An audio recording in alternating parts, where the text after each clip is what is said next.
आप सभी लोग सुन लो कान खोल कर इस बात को कि सीमा हैदर भारत की जमीन पर जो पाकिस्तानी इलीगल ट्रेसपासर्स लेडी है, जो नेपाल के रास्ते भारत में इलीगल एंट्री हुई है 4 बच्चों के साथ, जिसके खिलाफ एफआईआर दर्ज है रघुपुरा पुलिस स्टेशन में।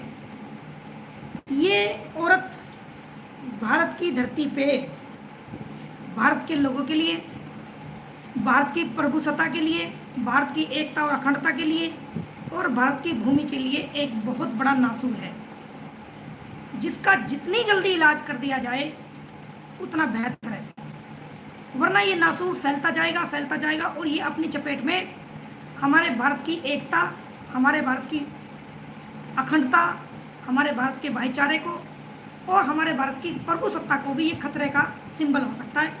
ये बात मैं आज भी चिल्ला चिल्ला के कह रहा हूँ आपके बीच, पूरे भारत की जनता को मैं ये बात कह रहा हूँ, भारत देश को ये बात कह रहा हूँ, भारत की बहनों को, बेटियों को, माँओं को, बच्चों को, नौजवानों को, पूरे भारत की जनता को, मैं पूरे भारत के देश को मैं ये बात बता रहा हूँ कि देश की सरकार को फ़ायदा होगा। हमारे देश की सरकार को ये इसकी कोई वोट नहीं है और इसके द्वारा भारत सरकार की बड़ाई करना, भारत सरकार के बारे में कुछ बोलना, ये फायदेमंद नहीं है। भारत देश की जनता तो इसके खिलाफ बोल रही है, क्योंकि भारत की जो सरकार बनी है वो भारत की जनता के द्वारा चुनी गई सरकार है, वोट के द्वारा चुनी गई सरकार है। भारत की ज़्यादातर जनसंख्या ये चाहती है कि इसको यहाँ से खदेड़ा जाए, इसको जेल भेजा जाए और इसको यहाँ से डिपोर्ट किया जाए और इसके बच्चों को हैदर को मिले, ऐसा भारत की जनता चाहती है। और एक लीगल जिम्मेदार होने के नाते जो मुझे इस केस में उसके पति की तरफ से वकील अपॉइंट किया है, मैं अपनी कोशिश जारी रखे हुआ हूँ।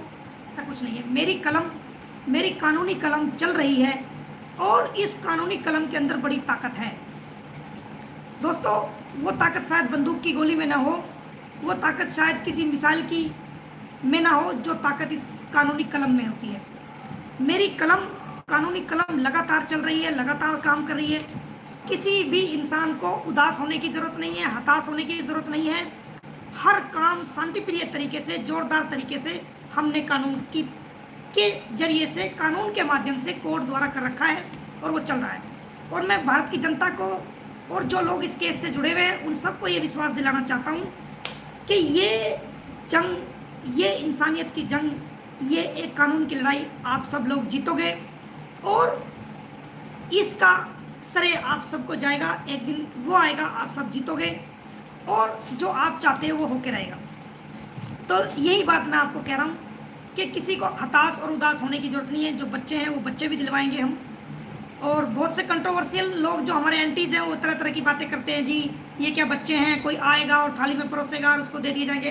तो ये जो कानूनी कलम है ना, ये कानूनी कलम और कानून जो भारत का है और जो स्थिति है, जो हमने केस डाल रखे हैं, जो हमने ऑर्डर्स ले रखे हैं, ये कानून थाली में रख के बच्चे देने का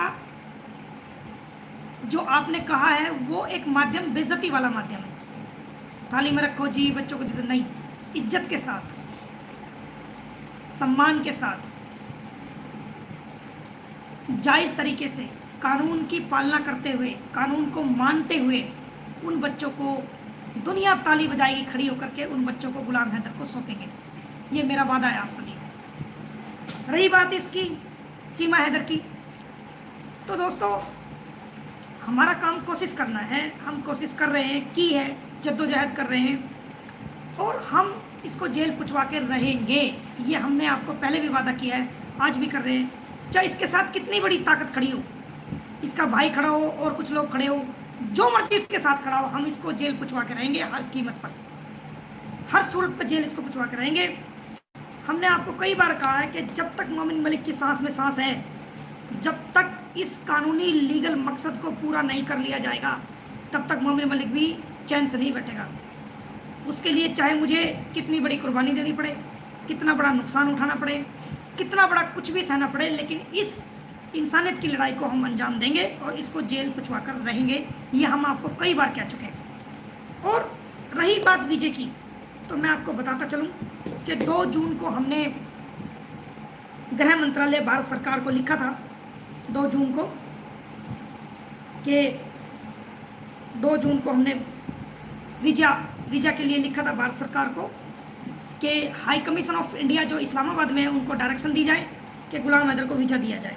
ये आप देखेंगे 2 जून 2024 को 8:04 पर मैंने ये, आप किसी भी रूप में देख सकते हो, ये मैंने लिखा हुआ है।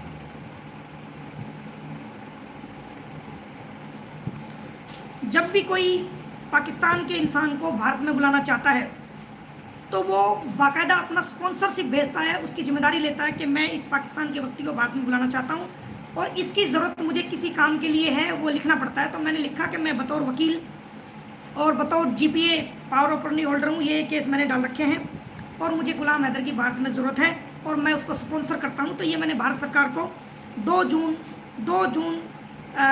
8:04 पर ये दिल्ली की सरकार को, जो हमारी भारत की सरकार है, उनको लिखा था। उसके बाद ये आप देखेंगे, ये मेरे लेटर पैड पे गया हुआ है, ये कुछ इसमें इसका पासपोर्ट नंबर वगैरह लिखा हुआ है, उस पर मैं उंगली लगा लूँगा, बाकी चीज़ आप देख लेंगे कि ये देखिए, ये भी आप देख सकते हो। ये 15 जून को मैंने उनको रिमाइंडर किया है कि इसको मुझे भारत में ज़रूरत है। 15 जून के बाद उनको मैंने 28 जून को सेकंड रिमाइंडर किया है, जो आप देख सकते हैं कि ये 28 जून को सेकंड रिमाइंडर है।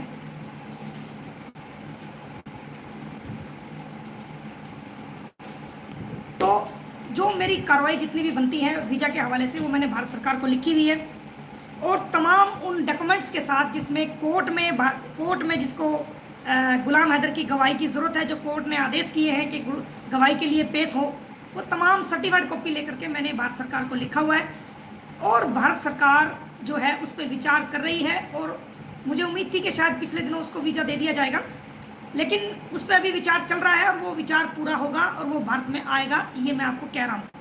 एक जो मुंह बोले भैया उसने जो मर्जी कर दिया, वो कहता है हमने FIR करा दी, हमने पाकिस्तान को लिख दिया, भारत सरकार को लिख दिया, वो जो कहे कहने दीजिए। जब दो पक्ष लड़ते हैं तो एलिगेशंस तो वो एक दूसरे पे वो लगाते ही लगाते हैं, लेकिन ये फैसला करना अथॉरिटी का काम है कि किसकी मांग जेन्युइन है और किसको क्या चाहिए। इस बात का फैसला तो कोर्ट करेगा और कोर्ट सबको अनुमति देता है कि अपनी बात वो कोर्ट में रख सके, कानून के दायरे में रख सके। हमारी जो भारत की सरकार है उसने कभी भी, चाहे वो पाकिस्तान का है, चाहे अफगानिस्तान का है, कहीं का भी है, हमारी भारत की सरकार ने अगर किसी व्यक्ति की जेन्युइन कॉज है, किसी व्यक्ति का जायज़ काम है और उसने भारत सरकार से वीज़ा की मांग करी है, तो हमारी भारत की सरकार ने, चाहे वो BJP की सरकार रही हो या दूसरी सरकारें रही हो, हमारे भारत की सरकार ने, हमारे भारत के ऑफिसरों ने कभी भी जायज़ मांग को नहीं ठुकराया है। कितने मेरी रिकमेंडेशन पर कितने सारे पाकिस्तानी भारत में आ गए हैं, आकर के अपना कानूनी काम करके वो वापस जा चुके हैं।